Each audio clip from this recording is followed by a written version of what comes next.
of course, dire-diretso na tayo guys para sa second video natin. Of course, today, Saturday. And syempre, maraming namamahinga ngayon, ano? Ayan, so pahinga muna. Pero syempre, don't forget to watch yung natin video natin, yung mga update. Yan, subscribe ka na rin, ano? Tapos click mo yung notification bell para palagi ka mano-notify. Top trending yung second video natin. Let's start with SM, guys. Quick update lang para sa ating big picture. So itong pattern na to, may kahawig to eh. May kahawig yung chart ni Bitcoin. So halos katulad siya, pero yung Bitcoin kasi medyo naka-over na sa taas eh. Ayan. So for this one, from here sa 812 kasi support to, mo consider guys, retest, pero typically okay, parang naging bottom kasi nare-reject, nagbabounce eh, bounce. Okay. Then right now, nag-create na ng, of course, retest dito, pero still rejected pa rin. For me, ang dito, magandang banat kung siya ay mag-breakout. So breakout, let's wait sa breakout. Okay, tapos mag-throwback. Ayan, no? So yun po yung medyo magandang dito, entry. Ayan, for me kasi naman tayo eh. Kumbaga iba-iba naman tayo ng strat in terms of sa pagbili. Okay? So for me yun yung yung gusto ko, no? Mag-breakout tas pagka-throwback at na-hit yung sa may horizontal support na saka bibili. So for now wala pa eh, no? And kung babalik man dito, tignan natin kung mag-hold guys. Ayan, sa 950. Ito yung support niya, somewhere here. Sa may loob ng green box. Diyan, no? So, kung mag-breakout nga yan, eh maganda news. May mukha siyang bull flag, no? Ayan. So, yung mga flag na pattern may ganyan. Okay, tas may ganyan. O yan, so mukha namang plug, no? Ayan, basta kahit anong pattern pa yan, pagka nag-breakout, bullish yan. Maganda yung setup eh, no? So meron na tayo dito na establish na higher low, tapos higher low ulit dito. Okay, next natin is RLC.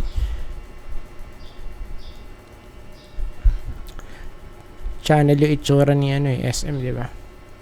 Mukha siyang channel. Weekly chart for RLC. Ano ba nangyari dito? Of course, retest, pero wala pa namang breakout. May confluence din sa may horizontal resistance. So, kung di makakapanik, pwedeng bumalik pa tayo sa baba. Somewhere here sa area na to. Malapit sa 13.8. Okay? 13.8. So far, kung i-check natin yung kanya itsura, okay, para meron lang tayong idea guys. Kung siya ay mare-reject, so pwedeng maging magmukhang triple bottom. Diba? So pwedeng ganito yung maging setup. Or kung talaga mag-breakout, edi mas mabilis yung magiging natin. Yung mismong structure, no? Mas mabilis makaka-recover to. Ayan. So maltakin mo, kung mag-breakout dyan, o edi meron ka ng instant higher low, low, tas higher low agad dito, ano, kung mag-hold. O, diba? Eh, kung siya ay, of course, kung malaglag, eh, of course, iba usapan yan. Mas tatagal, guys, yung process, no, for this one. Ayan. So, for now, tingnan pa rin natin. Let's monitor first. Next natin,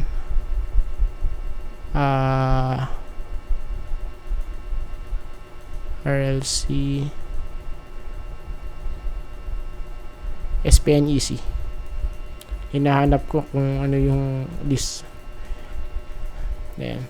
Second video nga pala to. SPNEC naman, based sa big picture, guys, yes, medyo naka-recover, slight. Like this one, katulad na to, guys. Nag-rally, ano. Same here. Nag-rally din. Okay, pero it doesn't mean na bullish na pag ganun yung setup. No? Check natin.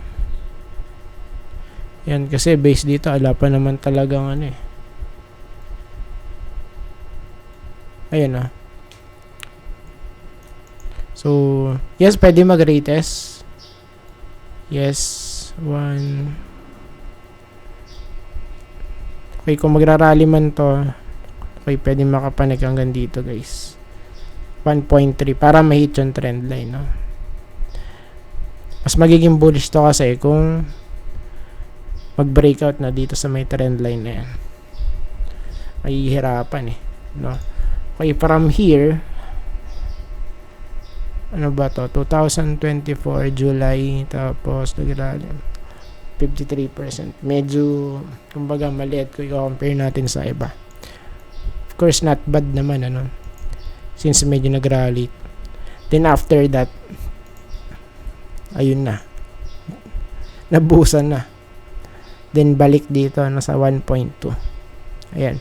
So for me, medyo maganda naman talaga yung structure kung pagbabasehan natin yung area na to. Yung area na to, guys.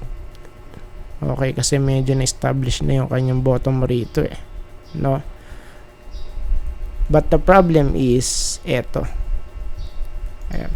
So, sa mga previous video, hindi po natin ito nasasabi. No? Ayan. So, this time, so we need to consider this one. Okay. So, speaking of this area, of course, medyo, ano na yan, kumbaga established na, guys. Yun nga lang, eh, dapat talagang makapanik eh. Okay. Next po natin, ABA.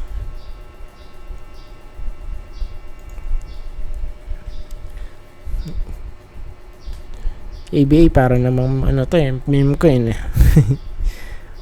From 2022 to 0.94. So, ngayon, 0.82 na lang.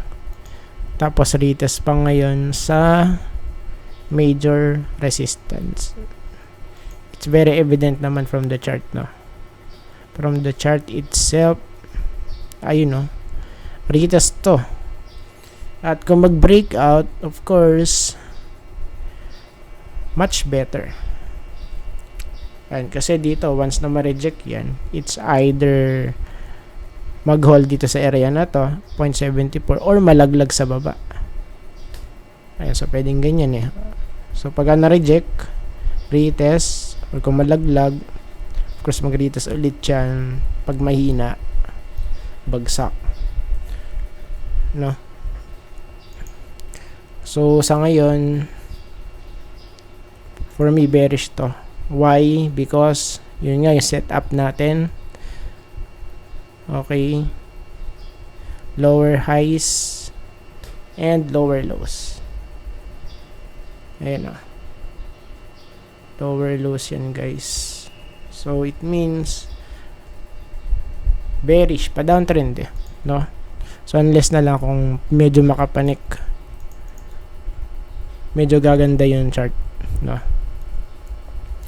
SMC, check natin for SMC. So halos Sa last nating update dito, sinabi na natin to eh. Of course, meron trend line, guys. Okay, ayun oh. Yeah. O, diba? So, meron dito mga retest sa may trend line natin.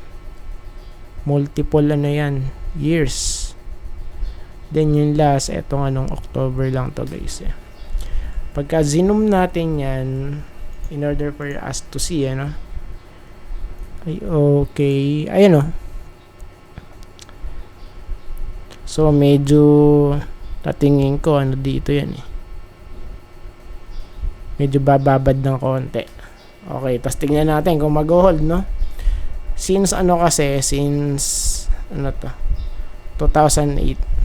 So, pagka na-hit, nagra-rally. Ayan, pero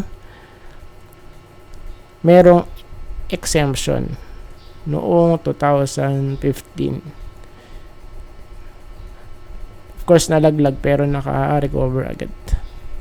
Yun naman yung kinagandaan dito. Although, hindi ka agad nag-bounce, ano, at nalaglag pa. Pero, naka-recover naman agad. Ayan. So, for this one, tignan natin. So, pwedeng maulit. May chance, of course, meron. Just in case na lang kung malaglag, ano? Baka malalim-dalim yan. If ever man na malaglag. SMC, then we have ASEN. So, for ASEN, of course, ibang trend na to, guys. Dahil dati, ito yung trend niya, di ba? So, ito yung trend niya dati, eh. Okay, pababa. So, ngayon, nag-breakout na siya. Tapos, we have here, higher high and higher lows. And right now, medyo na, ano, yung mismong chart natin na-stabilize na rito sa area na to. So, medyo magandang pangitain to for ASEN. Ayun, no? Diba? So, na-establish na siya rito, guys. No? And once na, ano to, na mag-breakout ulit dito sa 5.5. Kasi, ano eh, diba? Nag-breakout, akala natin, eto na talaga eh. Yung price discovery eh. Pero, ano nangyari? Nalaglag eh. No? So, once na mag-breakout ulit dyan, of course, tuloy ang happiness. Ayan, no? So, as of now, naka-establish na siya dito. Low, higher, low, higher, low, high, higher, high. So, what's next? So, maybe dito sa area na to. We don't know, pero, of course, possible yan, no? Somewhere here sa 6.3 or even dito pa nga eh, sa may 200-day moving average 6.84. Ayan. So I think tapos na po tayo, guys, at maraming salamat po sa panonood. See you po sa next video. Bye bye and God bless.